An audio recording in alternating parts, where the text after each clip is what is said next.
bairrismo gaúcho é conhecido em todo o país. E esse orgulho da terra e das tradições é apontado como uma grande qualidade do Rio Grande do Sul. Algo bem comum por aqui, além do chimarrão e do churrasco de domingo e das comemorações da Guerra dos Farrapos, é cantar o hino do estado. De estádios de futebol a celebrações oficiais, se levantar e cantar o hino rio-grandense é quase que automático. Mas nem todos se sentem contemplados pelos seus versos. Para muitos, ele é ofensivo e racista. E mudar de atitude diante de um hino que diz que povo sem virtude acaba por ser escravo tem sido pauta recorrente para a nossa juventude. Todos de pé para o hino rio-grandense.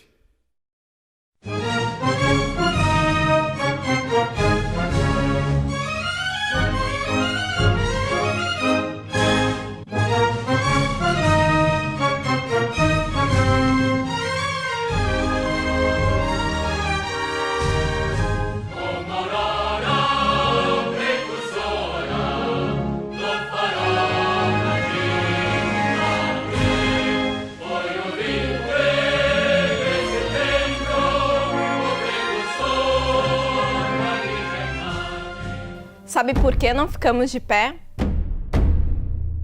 Na estrofe do hino, é dito que povo que não tem virtude acaba por ser escravo. Muitas pessoas dizem que escravos têm uma conotação mais ampla. Sabemos disso.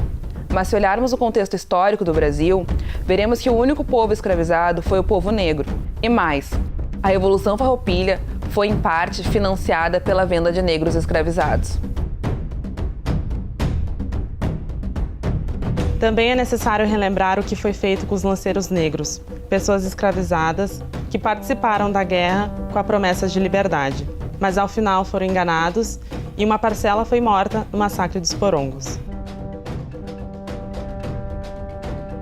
Para não esquecer, Oliveira Silveira, poeta negro gaúcho e idealizador do 20 de novembro, sugeriu uma alteração na estrofe "Povo que não tem virtude acaba por ser escravo". Ele sugeriu "Povo que a lança em virtude, a clava quer ver escravo".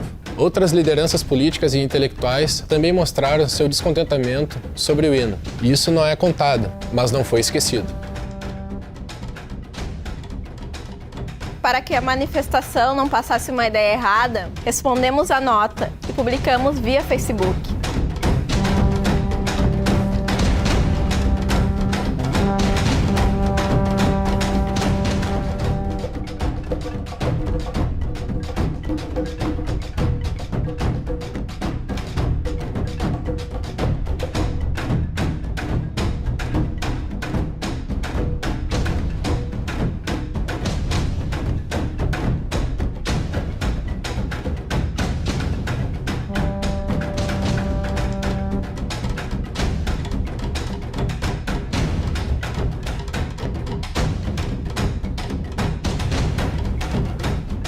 Explicamos nossos motivos e também encaminhamos eles para o Jornal do Comércio, que até o momento não publicou a nossa resposta. Este hino poderia ofender apenas nós 5, formandos, mas não. Ele ofende a todos nós. Bom, e esse vídeo aí que a gente acabou de assistir foi uma resposta que os alunos de uma formatura de 2016 e que foram criticados por um veículo de comunicação aqui do estado acharam para dar voz aí ao que aconteceu ali, já que eles receberam essa crítica e não tiveram o direito de resposta nesse veículo. Para falar sobre isso, a gente tem aqui no estúdio o Horácio de Moraes, que é arquiteto, a Jéssica Barcelos, que é psicóloga, e o Rafa Rafuage, que é MC. O Horácio e a Jéssica estavam nesse vídeo, né? Como é que foi feita essa produção? A Ju, né, que é do Afronta Fabico, que ela nos convidou para participar desse vídeo, porque, como vocês viram, ela não teve direito de resposta, a crítica no jornal foi feita na formatura dela, né? Então ela procurou alguns outros alunos negros que ficaram sentados nas suas formaturas, para tentar explicar o porquê que essa frase do hino é tão ofensiva para nós, né? Porque o hino fala que quem não tem virtude acaba por ser escravo, então culpabiliza a pessoa escravizada. Então é justamente nesse vídeo a gente explica que, bom, ser escravizado não quer dizer que tu é uma pessoa sem virtude. Horácio, tu estava nesse vídeo, mas tu, na verdade, na tua formatura em 2015, teve essa atitude sozinho na tua turma, né? Então chamou bastante atenção e viralizou bastante na internet, né? Como é que foi essa tua atitude, assim? Foi uma atitude pensada? Tu já fazia isso quando o hino tocava? Não foi uma atitude pensada. quando estava sentado ali naquele momento, eu lembrei que ia ser tocado o hino. Não é um hino que eu gosto de lembrar muito, mas naquele momento ali eu sabia que ele ia ser tocado e eu sabia que, de alguma forma, eu deveria fazer um contraponto naquele momento, já que a gente tem um repúdio muito grande quanto ao hino que boa parte da população gaúcha considera racista. Então eu fiquei sentado, pensei em talvez me levantar e não cantar, mas como eu estava na fileira da frente, eu acho que aquilo ia ter um peso maior por conta da visualização, de me verem sentado e não me verem somente não cantando o hino. Daí não foi pensado, mas foi acho que é uma boa resposta no momento em que todo mundo se infla para abrir a boca e falar coisas que de fato constrangem quem é negro no Rio Grande do Sul. E de lá para cá, né, ou seja, no ano passado e em algumas formaturas no início desse ano, isso está crescendo, inclusive entre alunos brancos, né, também estão se solidarizando e, né, como tu disseste, boa parte da população considera esse trecho ou o hino racista, né? E tem esse contraponto, então, de algumas outras, como usar esse trecho, né? Dizendo outras coisas que não seja culpabilizando o negro pela escravização. Não tem como pensar em outra coisa senão negros escravos, né? E negros sem virtude. O hino, ele acaba por juntar esse tipo de coisa. Então, não tem como tu fazer uma releitura histórica para tentar achar outra explicação. Então, para essa estrofe, tem uma série de mudanças propostas, mas eu acho que a mais ilustre, com certeza, é a do poeta Oliveira Silveira, o nosso grande poeta, em que ele fala que negro que a lança e virtude a clava quer ver escravo. Ele faz não é uma proposta assim ingênua, é um estudo em cima da rima, da métrica também das palavras. E o Oliveira Silveira sempre foi um grande estudioso da literatura, um grande poeta, e eu acho que essa alteração nenhuma outra consegue bater. Rafa, tu na tua música, né, como MC também tem usado o hino e a trajetória, né, do negro aqui no Rio Grande do Sul para tentar reparar isso, né? Sim, até a gente faz um parâmetro que o Horácio disse, porque quando a gente produziu esse DVD, eu quero te entregar de presente, esse é o Manifesto Porongos, ele teve a participação da Nayara, que é a filha do professor Oliveira Silveira, né? E por incrível que pareça, ela é minha conterrânea de cidade ali, né? Ela mora em Esteio, então a gente foi até a escola onde ela trabalha, fez uma longa entrevista e depois um percurso de bate-papo mesmo, né? Mais informal, da gente poder entender também tanto a história mais a fundo do professor, né?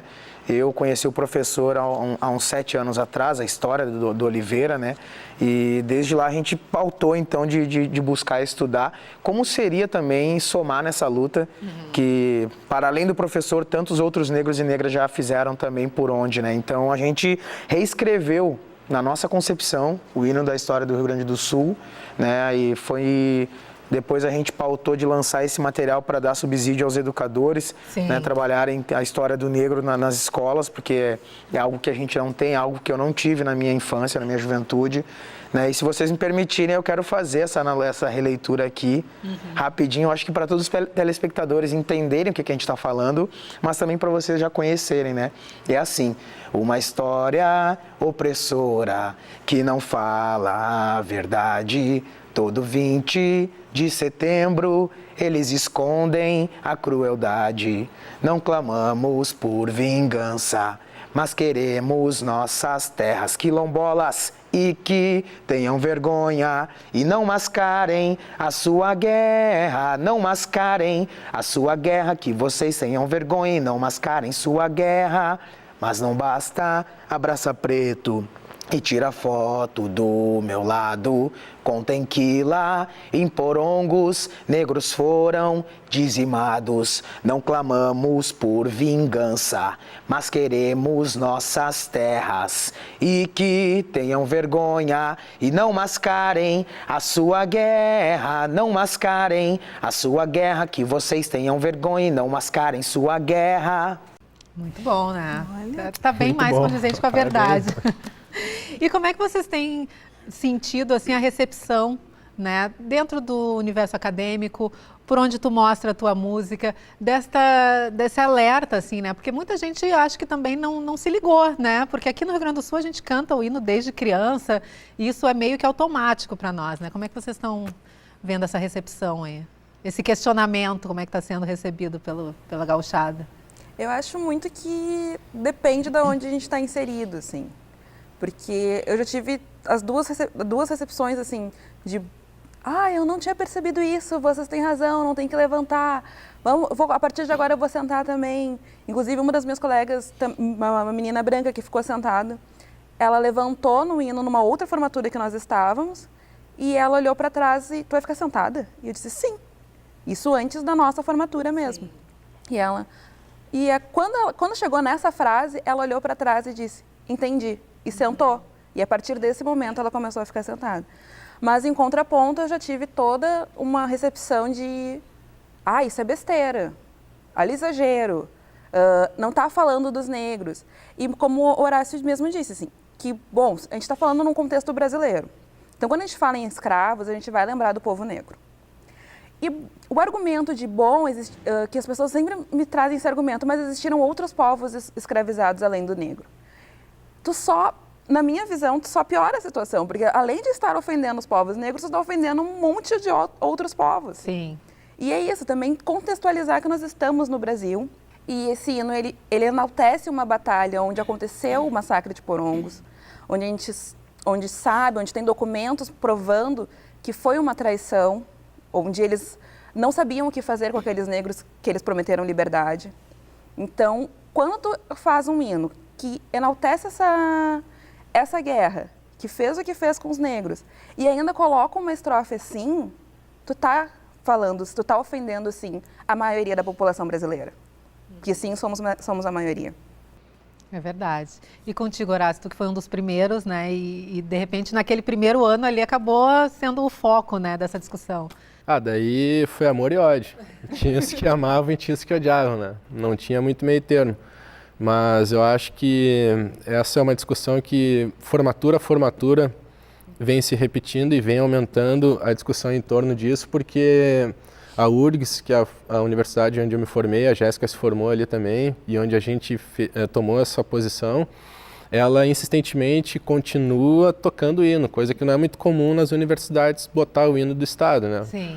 Então, enquanto ela tiver essa posição de continuar botando o hino, vai ter gente fazendo o afrontamento e essa questão vai só ser cada vez mais discutida. Uhum. Então, muitas vezes a gente fala que o racismo ele é muito difícil, aliás, de ser combatido porque ele fica nos entremeios, nas entrelinhas. É difícil de materializar ele por conta dele ser velado. Nesse caso, o fato de se ter ali um hino sendo cantado por várias pessoas, né, e constrangendo outras várias, eu acho que isso aí é um bom material para discussão e, nesse sentido, querendo ou não, o hino está ajudando assim, ao debate. Assim. Sim, sim. A gente também teve bem essa relação de amor e ódio também, né? Muitos apoiaram essa iniciativa, muitos compartilharam, por isso que na primeira semana viralizou esse clipe, o documentário e tudo mais, mas a gente chegou a receber ameaça, inclusive eu tive que ir à polícia registrar BO e tudo mais por conta desse trabalho, né? Então foi um trabalho que enfim, gerou essa reação da galera de consciência, de entenderem também o que a gente estava falando e a importância do que a gente estava trazendo, mas muito mais nos reacionários, fascistas e tudo mais, né? A própria revolta de saber que a gente está falando uma verdade, que isso lá no íntimo, né, dói, né? Então, inclusive, um deles tinha o brasão do Rio Grande do Sul estampado no peito e fez ameaças, enfim, mas pra gente isso não é problema, né? A nossa missão segue, mas que eu acho que esse debate todo e cada vez mais que a gente tem a oportunidade de estar fomentando isso, né, seja num veículo de comunicação, seja nas redes sociais ou onde for, pode ter certeza que ao mínimo uma pessoa ali vai ser impactada e vai compreender e essa uma vai sair multiplicando e eu acho que essa é o que dá sentido à missão, né? O que dá força pra gente seguir também. E vocês acreditam mesmo nessa mudança oficial, digamos assim, de daqui a pouco conseguir realmente mudar esse trecho? Existe uma conversa a gente sabe que o tradicionalismo gaúcho é muito, né, muito fechado, ou vocês acham que de repente isso, estar nas redes sociais, estar disseminando isso, possa também trazer um resultado que já seja importante? Eu, sinceramente, não sou tão otimista a ponto disso. Só que eu acho que é, como a gente estava falando aqui, se trouxer a discussão, porque, como tu disse, a gente canta desde pequena, eu cantei por muito tempo esse hino, eu levantei por muito tempo esse hino, sem nem sequer prestar atenção no que ele estava falando. Sim. Sem talvez nem pensar que eles estavam falando de uma guerra, porque, bom, me ensinaram a cantar, eu estou cantando. E a partir do momento que a gente começa a discutir sobre essas questões, vai começar, aconteceu isso na formatura, a Jéssica ficou sentada na formatura. Vai lá e pergunta para a Jéssica por que ela ficou sentada. Daí, é isso, a gente vai um a um conseguir modificar isso. Chegar ao ponto de mudar o hino em si, eu acho que pode levar bastante tempo ainda. Não acho que isso seja para agora, mas eu acho que chegar na questão individual mesmo, de, conversaram comigo, explicaram por que achavam que o hino era racista, eu comecei a entender, comecei a não cantar mais, cheguei a ficar sentada na minha formatura, outros colegas ficaram sentados, o Horácio, outras pessoas que estão se formando, cada vez mais têm ficado sentado. Existe uma frase que é racista. E eu, enquanto psicóloga mesmo, essa frase, ela vai mexer no íntimo das pessoas, de uma forma implícita. As pessoas não estão percebendo o que elas estão reproduzindo, mas elas estão reproduzindo. Sim. E isso atinge a gente de alguma forma, mesmo que sem querer. Eu já vi também algumas coisas acontecerem, inclusive a minha mãe nos encheu de orgulho, ela passou na Universidade Federal de Pelotas agora esse mês, vai fazer faculdade, né? Aos 51 anos de idade, ela falou, depois de 31 anos de idade vai voltar a estudar, vai se formar, e ela me disse que a música dela de entrar na faculdade vai ser a versão do hino do Rafuage, né? Então, eu acredito que essa mudança, né, que a gente está falando de mudança, talvez parta de cada um também, né? Eu acho que cada um que já adere a essa questão da mudança já é uma mudança, entendeu? Talvez a gente não precisa só esperar aquela grande mudança, né? Se a gente for trabalhando nas pequenas ações do dia a dia, eu creio que a gente ainda chega lá. Bom, a gente tem uma luta e uma caminhada que fala muito de ancestralidade, né? Dos nossos griots, do respeito aos mais velhos. Isso é muito forte, né? Na luta do negro. E como vocês, como jovens, fazendo parte aí da juventude, como é que vocês veem a luta aí dessa galera que está chegando, que está na universidade, que está fazendo rap na periferia? Como é que vocês veem aí os próximos passos? Eu acho que dando sequência a essa questão de partindo do micro para o macro, mais ou menos nessa linha.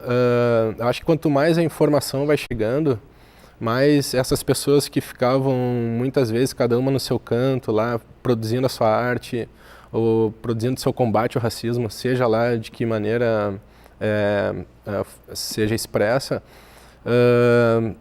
com a informação chegando, as pessoas vão começar a se encontrar. E hoje na universidade a gente vê bem isso. Antes era 1, 2 negros que andavam pelo campus, hoje já tem uma galera que circula, então as pessoas se encontram e passam a desenvolver, digamos assim, a luta de maneira conjunta. E isso aí vai ganhando mais força, dá mais força para o embate assim, né? Político, digamos assim, que é o que de fato muda a estrutura.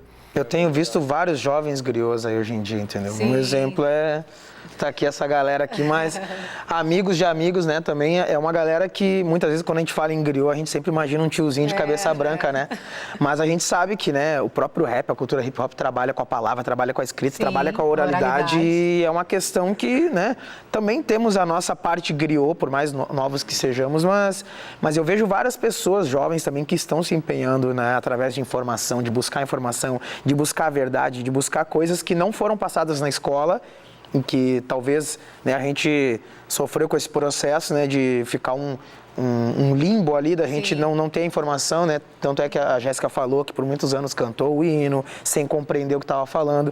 Isso aconteceu comigo, aconteceu com vários, né? Mas eu vejo que a galera está buscando essa informação e a gente está revertendo esse processo. Inclusive, nesse sentido, vocês estão construindo uma casa do hip hop, né? Exatamente, a casa do hip hop, ela vem a calhar justamente nisso também, né? Da gente poder acelerar esse processo de formação e informação à juventude, porque vamos supor, eu com meus 28 anos hoje, fui lançar esse trabalho com 28 anos de idade, né? Então já poderia ter lançado com 15, com 18, com 20, né? Demorei tanto tempo, mas foi o processo que eu levei para amadurecer, para conhecer, mas eu não quero que essa juventude de agora leve seus 28 anos para lançar um trabalho ou começar a contestar, propor mudanças. Então, cada vez mais que a gente vai compartilhando a informação, né? Como é que vai ser a Casa do Hip Hop? A Casa do Hip Hop, ela é um espaço gigante, estava conversando com o Horácio, que é arquiteto, que é um espaço juntando força. Já, com certeza. Ele tem 1.500 metros quadrados o espaço, é um espaço gigante no centro de Esteio e tem um imóvel de 500 metros quadrados. A gente vai ofertar oficinas dos 4 elementos da cultura do hip hop, né, que é grafite, DJ, breaking, que é a dança e o MC, mas vamos ter oficinas adicionais como teatro, cinema, capoeira, boxe, dentre outras coisas lá. E espaços de formação, a gente vai ter uma biblioteca, né, que é voltado a um espaço de leitura a crianças e adolescentes. E o interessante dessa parte da biblioteca é que a gente fechou com uma senhora de Viamão, a dona Ivonilda, que ela tem um acervo da história do negro no Rio Grande do Sul, com mais de 30 mil livros em Viamão, isso. Nossa. Só da história do negro, eu não conhecia isso e a gente conheceu, e ela então está cedendo essa biblioteca para ir para a casa do hip hop, né? E a gente está num processo de construção de uma quadra poliesportiva, né, que vai ser um espaço bacana que vai fomentar a cultura, o esporte, e serviços, além de todos são gratuitos, né, mas 2 frentes que eu acho que vão fomentar bastante, que é um estúdio musical de graça, né, gratuito, e um centro de inclusão digital de graça também para a galera, com 20 computadores. Teve a parceria do Banrisul através do Departamento de Políticas para a Juventude aqui do estado. Então a gente está articulando para que lance em agosto, né? Agosto é o mês internacional da juventude, tem todo um apelo porque uma simbologia porque foi no mês de agosto de 2012 que a gente iniciou o debate da Casa do Hip Hop lá atrás, então tem todo uma grande vitória. Tem todo um contexto, foi uma grande vitória não só do hip hop, né? Eu vejo que do movimento cultural dos negros, das negras, enfim, de todos que estão produzindo algo de bacana e construtivo aqui para o estado, né? Uhum. E tu, Jéssica, qual é a tua visão em relação a essa juventude? Olha, eu acho muito incrível o que tem acontecido, assim, da juventude e que a gente possa conversar sobre isso sem que seja ofensivo para os nossos ancestrais, porque se não fossem nossos ancestrais, nós não estaríamos aqui. Uhum. E nossos ancestrais, eles combateram o racismo em várias frentes. Eu sou uma psicóloga formada pelas cotas, eu sou cotista, e se não fossem os meus ancestrais lutando pelas cotas, eu não estaria aqui hoje. Então, e com as cotas, teve uma entrada na universidade, cotas, ProUni, entre várias outras políticas de ações afirmativas, teve uma entrada na universidade de uma quantidade de negros muito grande. Só que a gente entrou nessa universidade, eu pelo menos, entrei muito nova e acabei levando um susto. Uhum. Porque, bom, eu sempre soube que o racismo existia, a minha família sempre me apoiou em relação a isso, sempre fez eu ter orgulho da minha cor. Mas entrar num mundo onde a maioria das pessoas são brancas era uma novidade para mim. E a gente chega e não é só a questão do teu colega ser branco. A questão é que as teorias são brancas, os professores são... No colégio não tive muitos professores negros, inclusive tive uma que me inspira até hoje, né, que é a professora Vera, no meu fundamental, que hoje eu entendo porque eu me identificava tanto com ela. Sim. Mas a gente chega na universidade, as teorias são brancas, as questões que os professores fazem são questões dadas que nós não conseguimos entender. Por que ela é tão dada? Então, entrar na universidade, ela acaba se tornando também uma violência. É importante, nós temos que estar na universidade para a gente poder chegar nesse ponto, de chegar na formatura sentada no hino, poder conversar sobre isso, tá hoje aqui conversando contigo num programa relacionado à questão do racismo, mas não deixa de ser algo violento, assim, porque os professores fazem perguntas também sem perceber, por ter um racismo estrutural, onde o branco também não consegue enxergar o quanto que ele está sendo violento às vezes. Então fazem perguntas onde tu acaba te sentindo menos, tu te menospreza através do outro. E estudando numa universidade de psicologia, tu vê o quanto a universidade não está preparada para isso. Porque ele não consegue entender o quanto que a saúde mental daquele aluno é prejudicada através dessas questões, através de exigir coisas que às vezes a gente não tem como, pela questão de onde a gente veio mesmo. A maioria vem da periferia.